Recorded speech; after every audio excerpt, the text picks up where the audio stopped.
السلام علیکم ورحمۃ اللہ وبرکاتہ ویورز، بیوٹیفل حدیث نبوی چینل کی طرف سے آج میں آپ کو حضور اکرم صلی اللہ علیہ وسلم کا فرمان سنوں گا۔ سو ویڈیو کو غور سے سنیں اور اس پر عمل بھی کریں۔ صدقہ فطر کا بیان۔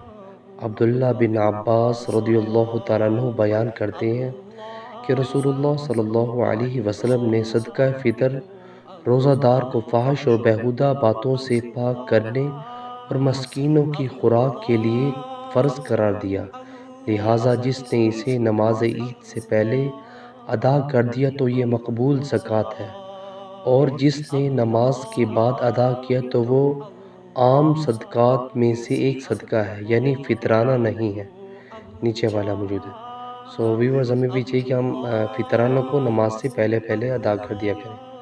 سو جزاک اللہ۔ السلام علیکم ورحمۃ اللہ وبرکاتہ۔